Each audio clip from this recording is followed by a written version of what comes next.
Hello, this is Greg Allison from Green Greg's Garden and Worm Farm, coming to you from a great big heap of politics, political output. Politics is, this is more honorable than politics because this is horse manure, and you can actually grow stuff with it, make good stuff with it, so it is very useful. Politics, that's a whole other question. But this we know is actually good stuff. And I get this question, everybody wants to know. They say, Greg, can I use potting soil? Can I use black cow in my worm beds? And I answer to them, and that's why I'm making this video. I realize there's a quick need because a lot of people are asking this. I say this, if it's got chemicals in it, don't use it. That's the bottom line. A lot of your potting soil, especially like your Miracle Grows, they put chemicals and fertilizers in there to help the plants grow. And that's good for starting pretty little flowers and stuff like that. It's not organic, and it's not something your worms are going to appreciate. In fact, it could hurt them or kill them. So watch the chemicals. And if you got an organic potting soil, if it's certified organic, fine. Black cow. Well, black cow may look black when you open the bag, but if you ever let it sit out in the rain, you'll discover that, wow, there's a whole lot more sand in there than you thought. There's a lot of sand in black cow. They stretch it that way. So you think you're getting a lot of cow manure, but it really isn't. So the thing about black cow or any of your bagged manures is you don't really know if they've been through the heat phase of the process or not. You know, they probably sterilized it at one time, I would hope. Is it sterile when you get it? No, of course not. Yeah, don't be eating it. So even though my shovel here may look like a spoon, a great big spoon, you surely don't want to take a bite out of it. And the same way goes with what you get in the store. Even if it says it's been sterilized, don't. Anyway, I'm just having fun. The worms will take a bite out of it, and the worms can actually eat it and then turn it into worm castings. Now, alternately, what you can buy from the stores that you can use for worm bedding is peat moss and coconut coir, C-O-I-R, I believe. So those are both inert.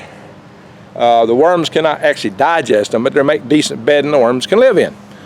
So coconut coir and peat moss. Now peat moss is, you squeeze it. I've got the video.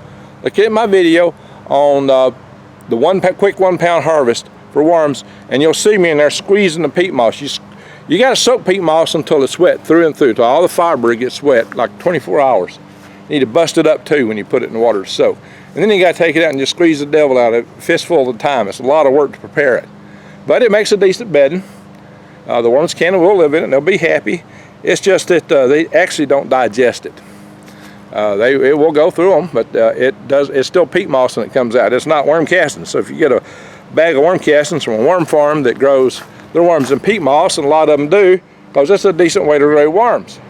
You're not getting pure worm castings. You're getting bags of peat moss and worm castings mixed up.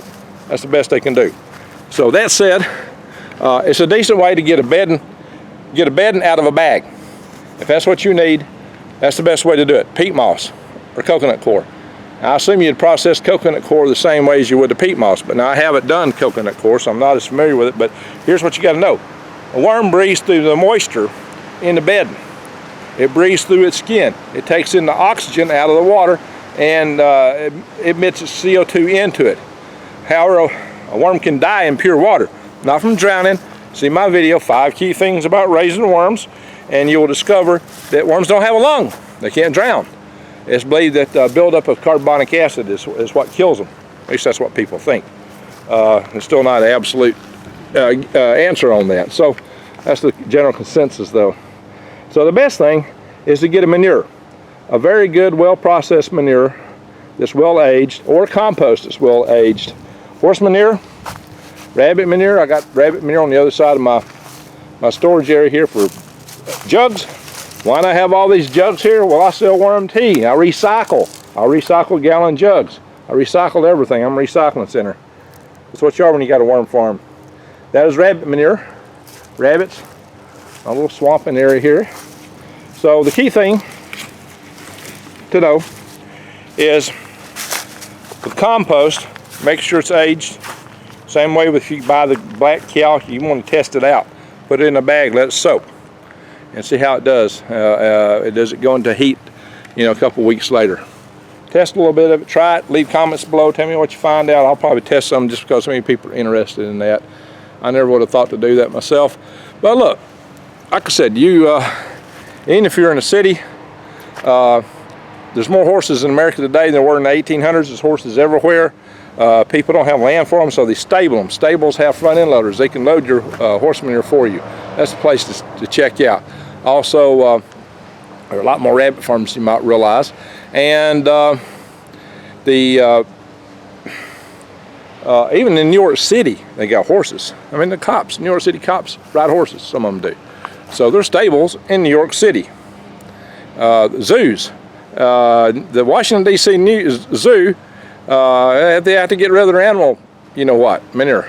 And what do they call it? They call it endangered feces. Endangered feces. Hey, so if you live in the city, go get you some endangered feces. Hey, you can't be in the worm business and the business of dealing with manure without having a little humor about it, right?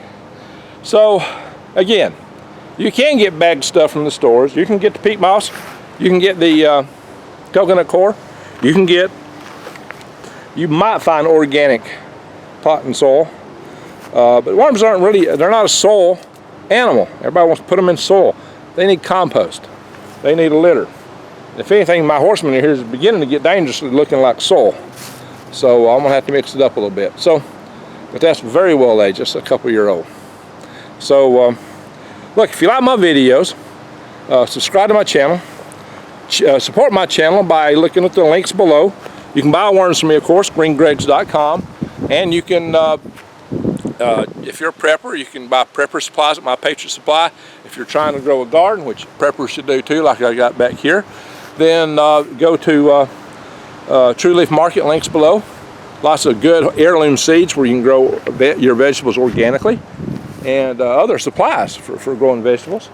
And you can do that, support our channel. And again, leave comments below. And in closing, I just say, just remember, if you are buying it bagged, coconut coir, peat moss, a lot of worm farms use peat moss extensively. That's all they raise them in. And that's fine, that's good. Just when you buy the castings from them, you're getting a lot of peat moss instead of just worm castings. It's not going to be worm castings, so it is inert. But worms can eat.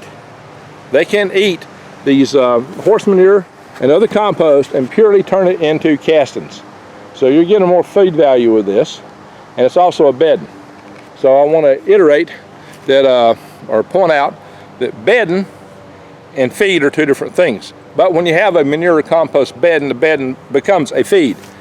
But I would still feed them even when they're in that kind of bedding. So just bear that in mind. That's a good way to process your worms. So like I said, leave your questions below. Be sure to subscribe to the channel if you're not already subscribed, and click the update notification bell, because I'm going to post a lot of videos more on worms, on gardening. I need to post a video on building this greenhouse eventually, do something about that. My log barn here. More stuff on survival, prepping, power grid, you name it. I got a lot of topics to cover. Aquaponics, this is my aquaponics greenhouse. So much more to come, and thank you for watching.